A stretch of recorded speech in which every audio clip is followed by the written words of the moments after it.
Hi everyone, we are going to solve a rational inequality in this video. X plus 4 divided by x minus 5 is less than or equal to 3. So I'm going to demonstrate how to solve this algebraically. And we always want to compare the expression to 0 as our first step. So in this case, we need to subtract 3. So x plus 4 divided by x minus 5 minus 3 is less than or equal to 0. Now for this particular problem, there's a little bit of algebra that we have to take care of before we can actually get to our sign analysis. And remember, anytime we are solving an inequality, here this one is less than or equal to 0, we're going to want to do some sort of a sign analysis, because if a number is less than or equal to 0, that means ultimately I want a negative output. I'm looking for a negative output as opposed to a positive output. So that's going to require us to do a little sign analysis. Sometimes that is called the interval test method. So now on the left-hand side, we need to actually subtract these two fractions. I'm treating this as a 3/1 because we need there to be just one rational expression on the left-hand side. So that means I'm going to have to do a little bit more algebra. I'm going to need to get a common denominator between x minus 5 and positive 1, which will be x minus 5. So I'm going to need to multiply the 3/1, both the numerator and the denominator, by the quantity x minus 5. So I can get that common denominator and subtract these fractions. So now that we have a common denominator, we will go ahead and subtract the numerators. So we have x plus 4 minus 3 times the quantity x minus 5, all divided by that common denominator of x minus 5 is less than or equal to 0. A little bit more algebra, we need to distribute, and then we will also combine like terms in the numerator. So distributing gives us x plus 4 minus 3x plus 15, all divided by x minus 5 is less than or equal to 0. And then combining like terms leaves us with negative 2x plus 19 divided by x minus 5 is less than or equal to 0. So what we've accomplished, on the left-hand side, we have now just one big rational expression, and it is compared to 0. Now next, we want to take this expression on the left-hand side. We're treating it like it's kind of like a function, and basically we want to find where this function is equal to 0 and then where this function doesn't exist. I'll write DNE for does not exist. So basically that means we're setting the function, or I should say the expression on the left-hand side. We'll go ahead and set that equal to 0, and we'll solve that equation. Notice when you multiply both sides by x minus 5, the x minus 5 times 0 on the right-hand side will just be 0. So you really just get negative 2x plus 19 is equal to 0. And that's why some people say you're just going to set the numerator equal to 0. But that's why, because that denominator, it's always going to multiply out when you multiply by 0. So solving here will give us negative 2x equals negative 19, and x is equal to 19 halves. So this is where the function is equal to 0. On a graph, let me just mention, even though we're not doing this graphically, it's always good to make some graphical connections. What you've really found is the x-intercept on the graph. But then we also want to find where the function would be undefined, or where it doesn't exist. And remember, because we have a fraction, you can never have 0 in the denominator of a fraction.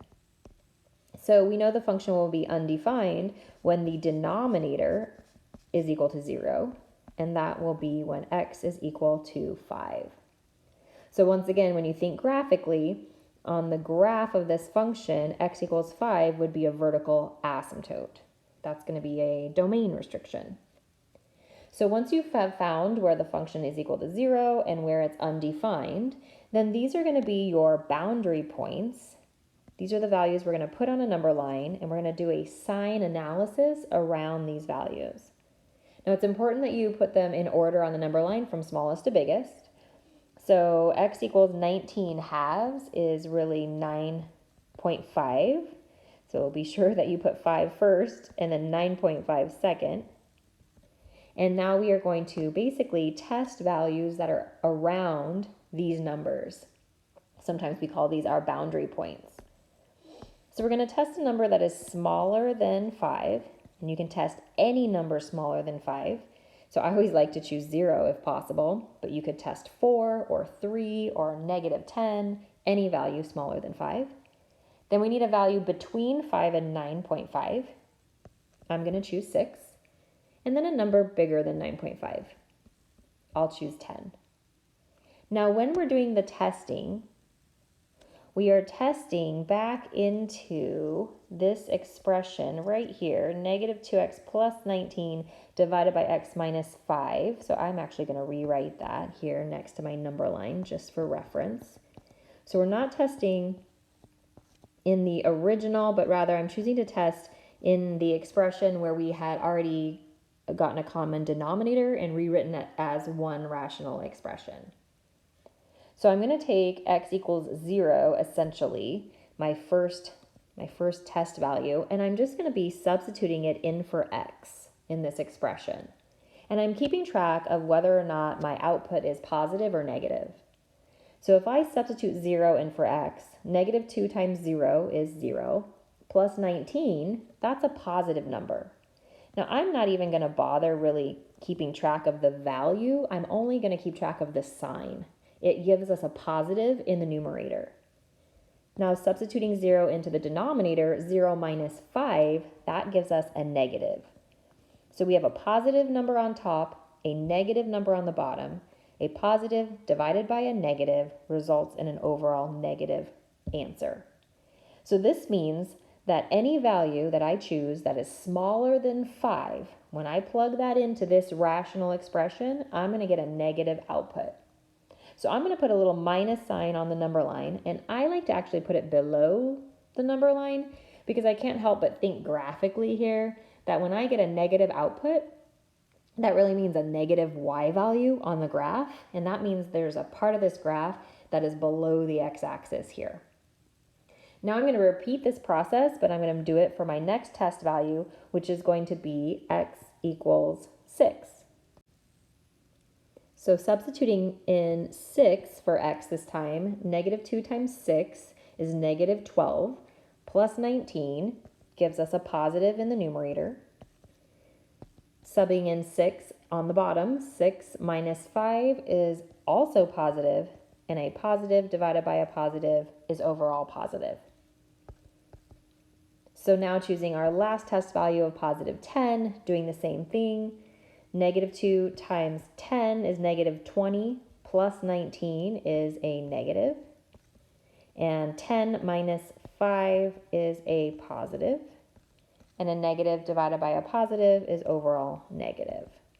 So that's what we call the sign analysis, or that's called doing the interval test method. So now to actually finish this off and solve the inequality, we look back to the inequality here that we were asked to solve.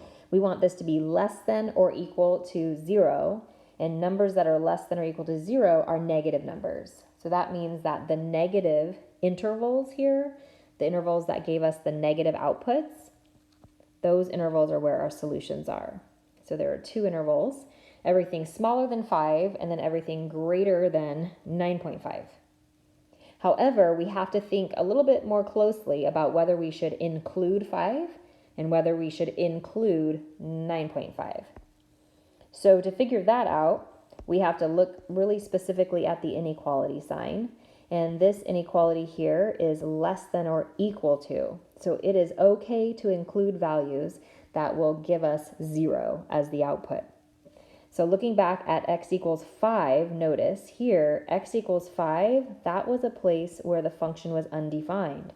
That means we can never include x equals 5. Graphically, remember, that was a vertical asymptote. So we're going to be using a parentheses on 5 because we cannot include it. It causes division by 0. You can never have 0 in the denominator of a fraction. So we are not including 5. However, 9.5, if we take a look at x equals 9.5, We got that answer when we set the function equal to 0. So that means when we have x equals 9.5, the output is 0. And because we want to be less than or equal to 0, we are going to go ahead and include 9.5. So we'll use a bracket on 9.5. That's something you have to be really careful about when you solve rational inequalities, about whether you include those boundary points or not. So remember, if that boundary point was a value that caused that function to be undefined, then you never can include it. And if it was a boundary point that caused the function to be equal to 0, then you've got to look at your inequality to know whether you should include it or not. So my answers are x values, and they're all of the x values from -infinity to 5, with a parenthesis on 5, union bracket 9.5 to infinity.